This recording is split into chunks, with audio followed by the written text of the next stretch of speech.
Welcome to Speaking of Business, conversations with Canadian innovators, entrepreneurs, and business leaders. I'm Goldie Hyder, President and CEO of the Business Council of Canada. Today, I'm speaking with Linda Hasenfratz, CEO of Guelph, Ontario-based Linamar. Linamar is a true Canadian success story. Linda's father, a refugee from Hungary, started the company in the 1960s. At the time, it was just a one-man machine shop in the basement of the family home. Today, Linamar is a diversified manufacturer with 61 plants around the world and revenues closing in on, wait for it, $10 billion a year. In this episode, we talk about Linda's path to the C-suite, the challenges in replacing her father as CEO, and the lessons she's absorbed along the way about life and leadership. I hope you'll enjoy our conversation. Linda, thank you so much for doing this. It's a pleasure. I want to start off with an easy question. Who are you? That's not that easy of a question. It should be easy. You should know who you are.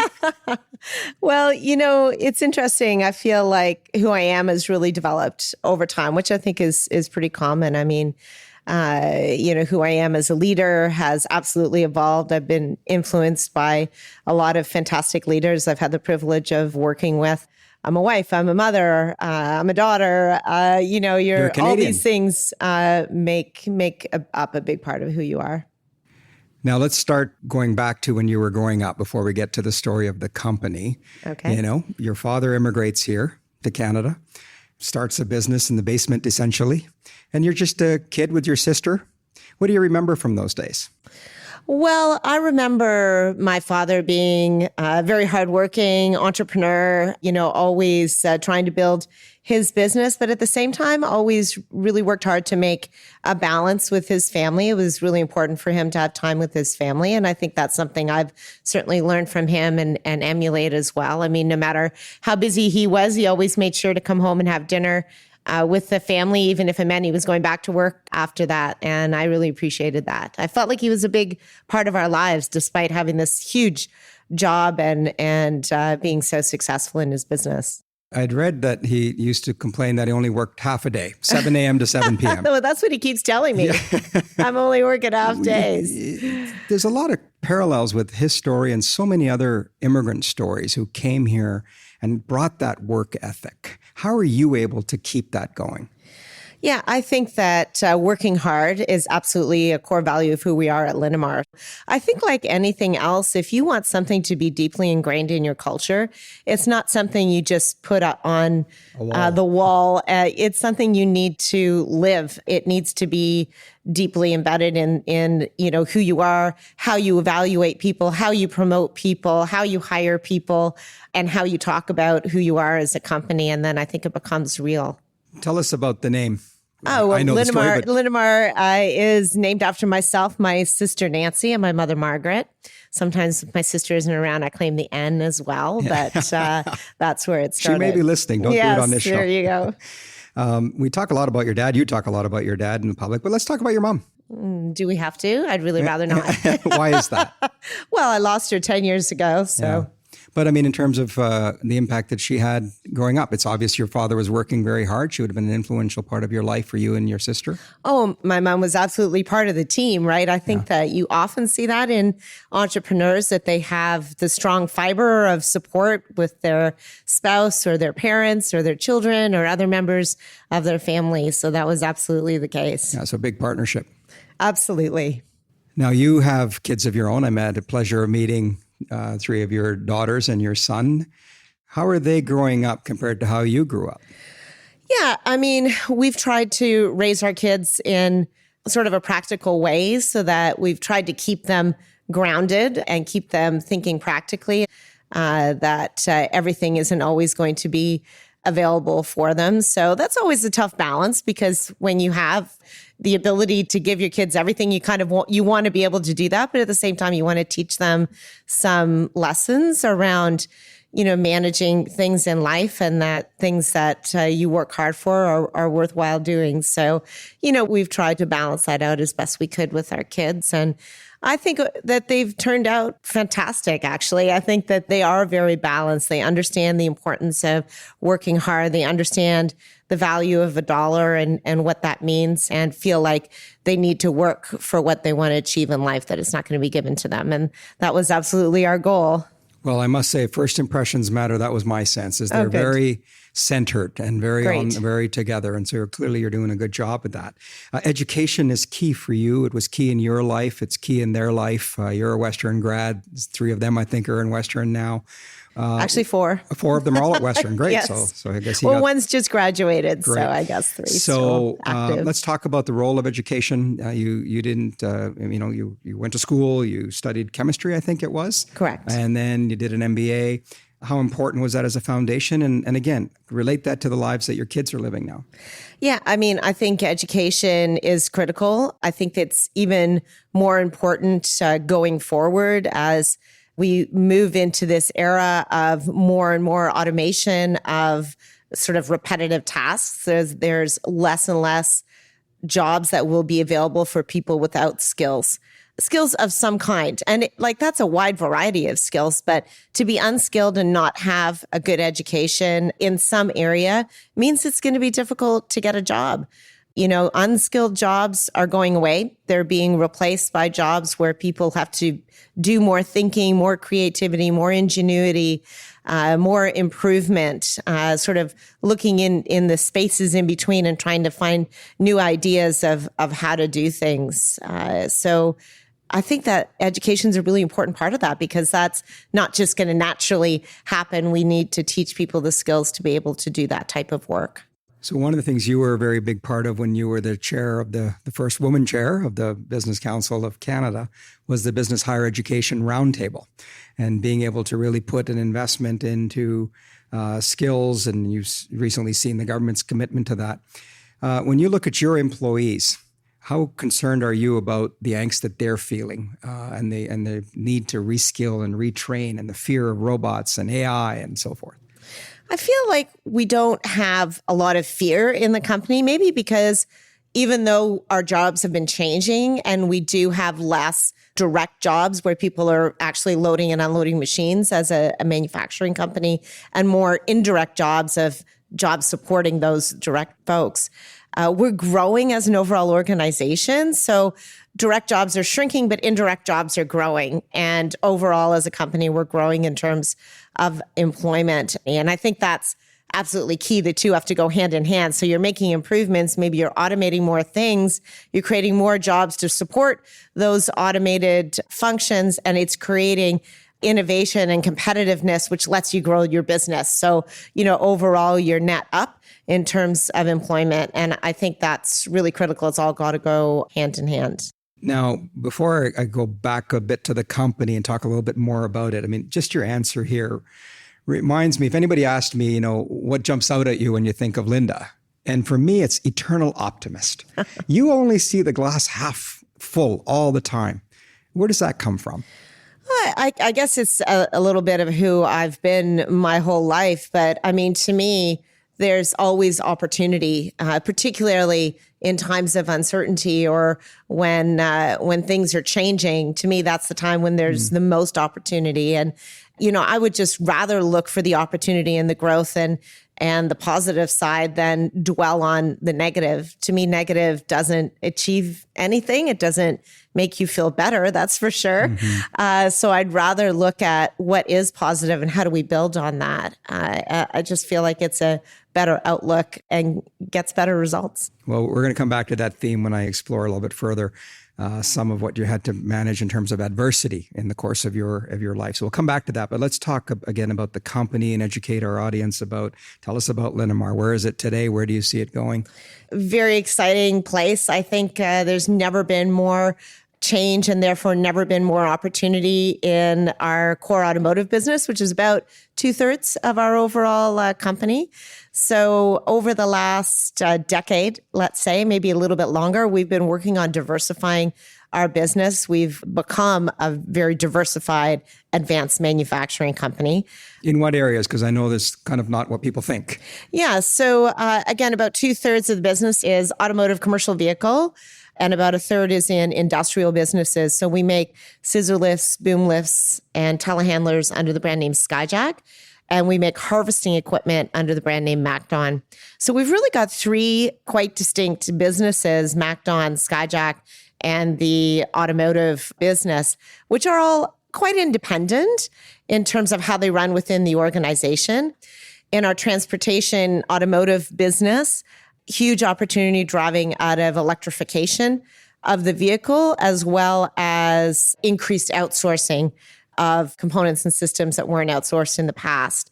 So electrification is a really exciting area of evolution in the industry, whether it's into hybrid vehicles, battery electric, or we think most interestingly, fuel cell electric vehicles, which we think will more likely than not be the right long-term solution for the biggest chunk of the market in the long run. So lots of change going on. So if you're in there with new technologies and new ideas, you are winning business. So we've been really excited about that. We've won a ton of business for electrified vehicles over the last few years. Not surprisingly, because there's so much focus and development going on in those areas, and our customers are looking to launch them. You're a long-term thinker. 2100 plan, a plan for Linamar in 2100. And I saw in some of it the diversification around things like power, which you've mentioned, but water and aging. Yes. So what we did is take a look at sort of key trends that we saw happening on a global basis that we thought had long-term impacts that would be shaping our future over the next 50 to 100 years. So markets we're already in, like transportation, whether it's automotive or commercial vehicle, infrastructure, which is our Skyjack business, food and agriculture, which is our MacDon business. All of these areas we saw huge opportunity because urbanization is a key trend. That means we're going to move around differently. A growing global organization that needs food and clean water, an aging population that needs new ways to manage, whether it be medical devices or just assist devices to help an aging population get around and manage in their own homes, were all areas that we thought were interesting markets that would really be significant over the next 50 to 100 years. So we've identified those 6 markets as ones that we want to develop strategies in and start to develop business in. All right, so let's go not to 2100, but let's go back to you come out of school. Instead of joining the company, you go into pharmaceutical sales. You've described that period as a great period of learning to see how others do things. And then you arrive at the company. What do you remember from those days? Well, I worked, as you say, for a year or so in the pharmaceutical industry. And I think I sort of proved to myself I can make it on my own. I don't need my dad to give me a job to be successful. So I think that's an important lesson to learn. Did you always want to be in the business? Did you know you were going to go there? I didn't, actually. That was not my intent. And then I found myself surprisingly thinking, at the time, Linamar was, I'd say, less than 100 million in sales. And I thought, if I play my cards right, I could be running a $100 million company one day. So I decided that I did want to do that. And I did want to join in and be part of the legacy that my father had created. And when I started, we decided the best way to go was getting a really broad perspective on the company. So working in every different area, starting on the shop floor. So I started on the shop floor running a machine and learning the basics of our business of metal removal and what's that all about and what's that job like. And I think that was critical to do that. And I think it's really important to start at the bottom and work your way up.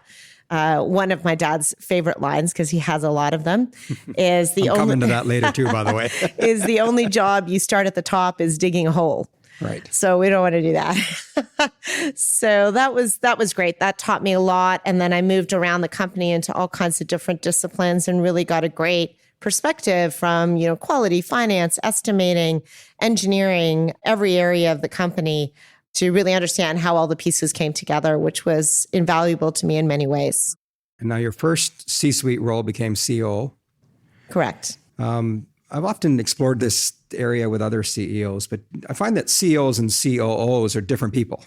Okay. And yet you've now had both roles. Yeah. I mean, for me, the operational role was a natural because I came from the operations. I mean, at the time that I was promoted to chief operating officer, I was running 3 plants. I had launched 2 plants and was running them and was in the process of launching my 3rd plant. So that's where my strength was. That's where all my experience was operationally. So that made a lot of sense. And, from there, it was about developing my more strategic thinking to, learn to think, a little bit farther ahead and develop strategies for the future. And I learned that on the job. I learned it also in my MBA, which I found an invaluable complement to the practical operational experience that I was getting on the shop floor to help broaden my thinking. And then, it is a little bit baptism by fire. I mean, you're in it. You're trying to learn about markets and understand about where those long-term opportunities are and complement the operational expertise. Well, you had a great, I think it was your quote that said, make strategic decisions slowly and operational ones quickly. Exactly. I think both are really important to think about because I think that a lot of companies spend way too long thinking about things that should just be decided quickly. To me, I try to evaluate how long you spend on a decision should be proportionate to the consequence of the decision. So if the consequence is, this week or next week, then spend seconds on the decision. You don't need to study it for months. But on the other hand, if the consequences are years, then you should spend some time evaluating the alternatives. And I think companies make mistakes on both ends of that spectrum. They can spend too much time on things they should decide on quickly and die a slow death of buried in bureaucracy. But others can make bad decisions for important strategic decisions by making them too quickly and die a fiery death, from that. So I think you need to balance both. All right. Before we head into one of the topics that we do cover on this podcast with our guests is all about leadership. I thought we'd just take our listeners through that moment when you and your dad had the infamous conversation about you're ready to be CEO. Tell us about that. Yeah. So my dad had come to me in 2002 and said, I think you're ready to take on the CEO role. And I said, well, that sounds great. So what are you going to do? And, he's like, oh, well, same thing I'm doing now. It's like, well, that's probably not a good idea. So we should. How old were you, if you don't mind me asking? Let's see, that was 2002. So I would have been 36. Right. So you're 36 years old. You're looking at your dad who started this business in his basement. Yeah. And basically looking at him and saying, I want to run it. Right. That's right. And you negotiated that. I said, I think we should identify the things that you're going to do. And then, we know that that's what you're going to focus on. So we went back and forth for weeks, in fact, around without what lawyers, that, I'm assuming. without lawyers present, no, about what that should be. And eventually I cornered him on an airplane and we agreed on the 4 things that he was going to do. And because he's the one who taught me to do it, I wrote it down on a piece of paper and I made him sign it. And I still have it in my desk drawer, just on the off chance he strays off. Honestly, off track. have you had to pull it out? Maybe once in a while. Maybe once in a while you've had. Something tells me you would have to have used that with him. Yeah, absolutely. All right, because this is passion for him. Yeah, for sure. This is his other baby, if you will. Yeah, right? That's right. All right. Well, thanks for sharing that story. Now let's talk about leadership. As I said, this is one of the areas we love to explore, given who we're interviewing in these podcasts. Let's start. What does it mean to you? What is leadership? Yeah, I think that leadership is a little bit genetic. Like you have to have that little bit of a nugget of something inside you that walks into a situation and can take control, and people, will rally around you. You're an ability to have a vision and then gather people around you who will support that vision. So before you leave that, it's instinctive. You're born with it. I think that there is a nugget of that, but I do think that it's also learned. Right. So I think that you have to have a little bit of that instinct inside you to be a good leader. But I think that you also learn from leaders that you've worked with, maybe leaders you've observed in the industry or read about. And, certainly I think my leadership style has definitely been impacted by the leaders that I've worked with. Obviously, most predominantly my father, who I've worked with closely. Are you similar for so leaders long. or different leaders? We are different leaders. How so? I think. So Many things that he taught me, I embrace as well. So things like moving quickly, let's act today instead of waiting for tomorrow. He's not a bureaucrat, is he? No, definitely not. Let's look for opportunities to grow, build relationships, and, care about the small things and the big things, and just push for success every day. Other leaders in our business, our Chief Operating Officer and President, Jim Jarrell, is an amazing leader. I've learned a lot from him. I worked for him in the past in Linamar, and he's an amazing negotiator, very creative, again, great at relationship building and marketing and selling and growing. And so I've learned a lot from him as well. But how are you different than your dad? I think that my approach, as opposed to my father, is much more team focused. I want to involve my team. I want to get feedback on their ideas and then implement. So I'm not looking for consensus, but I am looking for feedback to better inform my decision.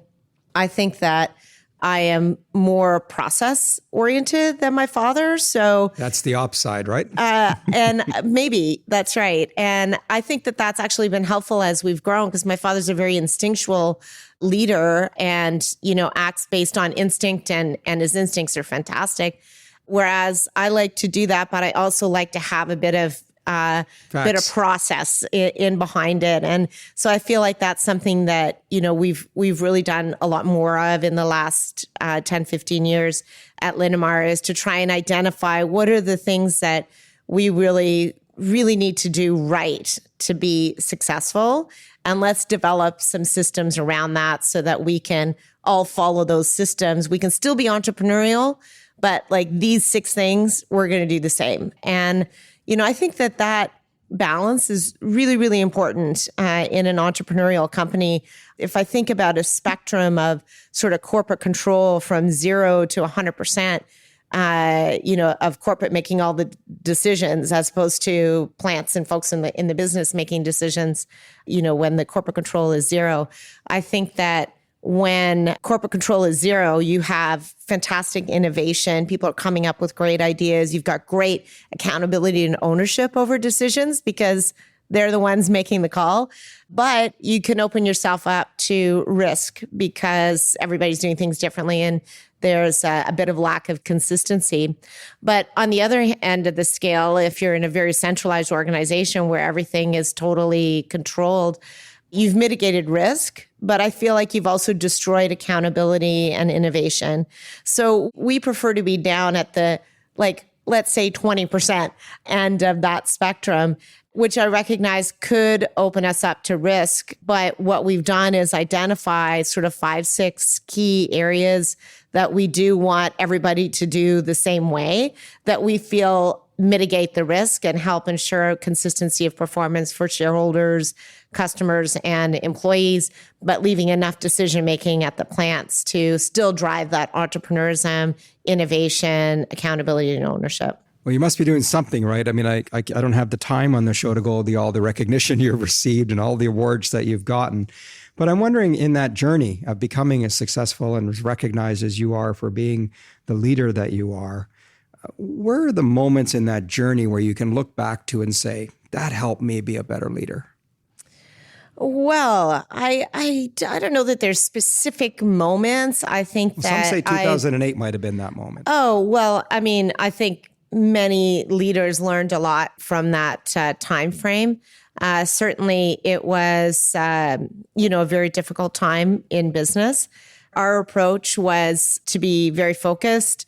Communication was absolutely key. I think that when times are uncertain, your communication needs to triple or more in efforts, because when people don't know what's happening, they get scared. And so we over communicated in that time frame, both with our own employees and with other key stakeholders like our shareholders that I was going out to personally to meet with and talk to about what was happening. And I was told later that I was one of the few CEOs that actually came out and met with people in that time frame, and that they really appreciated that opportunity. Because even though I didn't have all the answers, at least I could talk about what I knew and what our plans were. And I think that it just helps to gain some confidence. And, we had a clear plan with our people. We're going to cut costs. We're going to conserve cash, and we're going to grow.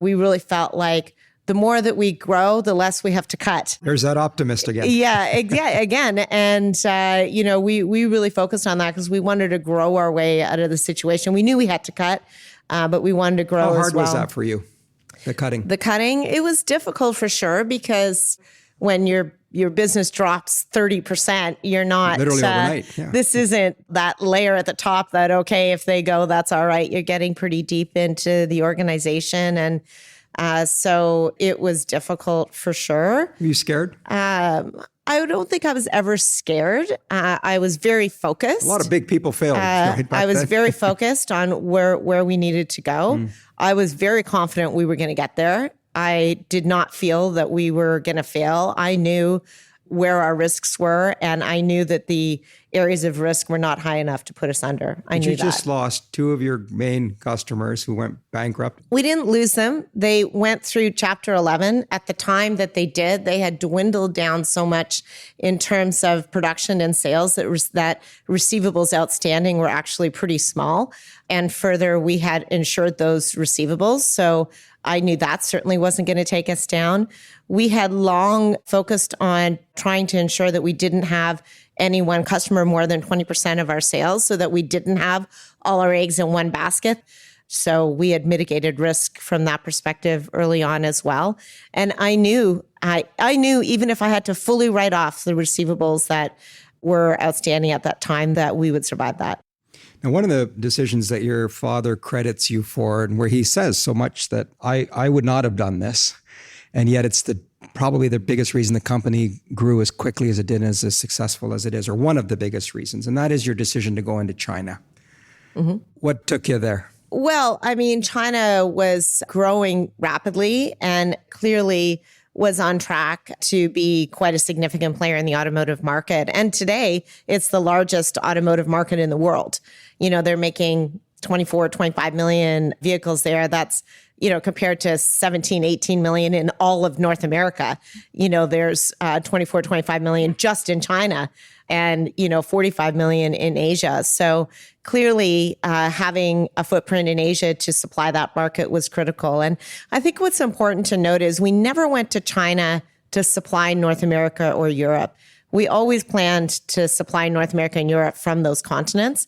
We went to China for China, or Asia, let's say more broadly, because we saw the opportunity in that market. Today, we have 7 plants in Asia, 5 in China, 2 in India, and see lots of opportunity for continued growth. Now, that said, we have 60 plants worldwide. So, we have 53 plants that aren't in China that are seeing huge growth opportunity as well, notably right here in Canada, where we've probably seen our strongest growth over the last few years with huge opportunities that we're seeing and new products being outsourced that our customers never did before in North America. Now, you and I have spent time together, of course, recently on the whole steel tariffs issue, luckily resolved now, and everything we went through on the so-called new NAFTA. And I know you to be a person of tremendous focus on the facts. And here we are dealing with a complicated issue in China. How frustrating is it for you when you see things that are clearly wrong and are beyond and yet they're beyond your control? Yeah, it's obviously frustrating, particularly when it's controllable. So I feel like the whole last year of metal tariffs in North America was not a useful exercise.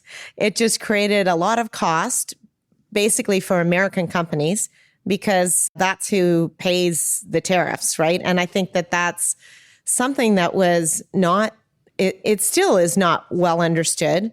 Particularly in the U.S., that it's American companies paying tariffs to import goods for higher cost. So the impact to our bottom line was actually pretty minimal.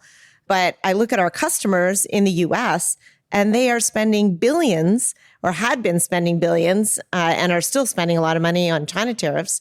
Half of their profit was being funneled into U.S. Treasury instead of important places like developing electrification, developing autonomous vehicles, developing new forms of mobility. I mean, they're obviously investing in that, but they have been restricted in their ability to invest in that because instead they're funding the US Treasury when competitors around the world don't have that restriction. And it really worries me that we've been hindering North American competitiveness by hindering our ability to invest in the future and instead invest in US Treasury. That doesn't make sense to me. Mindful of your time, I'm going to move a little bit to more personal stuff with you. We mentioned earlier you're a big believer in education. You gave your family and others $5 million to Western, particularly for women leadership. Right.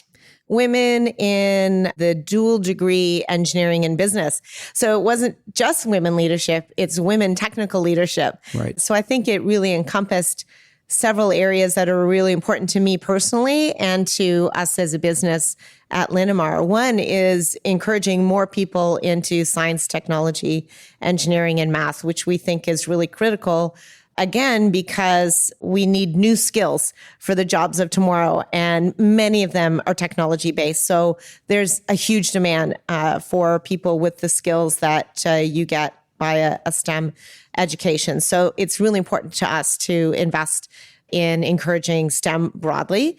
We have particularly focused on encouraging STEM and trades, for that matter, with women, because historically they've been underrepresented in those areas. Although it's great to see the fantastic progress that we've seen of women in STEM over the last 10 or 15 years. I mean, today, the University of Toronto engineering program is 42% women. Last year, it was 41% women. I mean, they've made enormous strides. So we are rapidly leaving behind us this idea that women are not in STEM. But nevertheless, I wanted to continue to encourage that. And I particularly like the dual degree program because you're bringing the technical skills alongside business and leadership skills. And I think that's really a great recipe for the future. Now, your dad is, speaking of quotes from your dad, he calls you a party girl. Well, I guess I gained that reputation with him as a teenager, and it's sort of stuck. But I wouldn't call myself a party girl, but I will say that I am a social person. Well, I read that your kids had believed that every single weekend it was normal to have people over until they realized. That's true. So I do think it's important to have a balance in life. So, you have your business, you have your family, you have your personal life, your social life. And I think, to me, live every moment of your life. It's too short not to. But how do you find that balance? I mean, you've got 4 kids, a husband, you're more than just the CEO of Linamar. How do you do it? Yeah, I mean, be very organized. There's that CEO I think is the first thing. Have a great team around you, obviously at work, but at home as well. That can help you do all the things that you want to do. And, set out to do those things and do it. You can do so much more than you think that you can. Right. When those kids were growing up, you must have been busy. Any? I was absolutely busy. I don't have regrets. I mean, I feel like I always tried to make that balance work. You don't balance every minute, right? I mean, you balance over time. You may have a stretch of time where you're having to do a lot of family stuff because your kids are young or they're sick or, something's going on. And then there's other times when your business is all encompassing and you're very focused on that. And I think you shouldn't try and focus every minute or even every day. You focus over time. And I feel like I was there for the important things for my kids. I made sure that I was. I, worked long hours during the week, but I reserved weekends for my family as best as I could. Parties. Exactly. And, I think I made that work, and I found other ways to, make sure that I had time with my kids. When they turned 12, I told them I would take each of them on an international trip with me once a year. So we had, a week or two together. It was just the two of us, which was fantastic. With a big family, you don't get that very often. So, it doesn't just happen. You do have to think about it and make it happen. But I do think it's possible to do it. So how do you relax?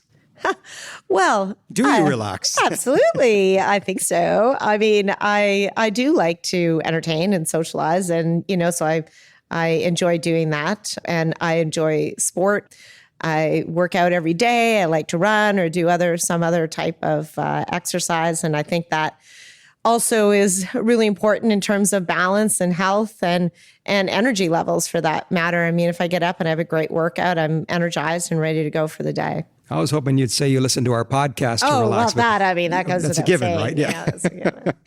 Managing stress. How do you deal with stress? Again, I think exercise, having a great workout is a great way to work out stress. Having people you can talk to. I mean, for me, I'm really lucky because I'm surrounded by all these great leaders.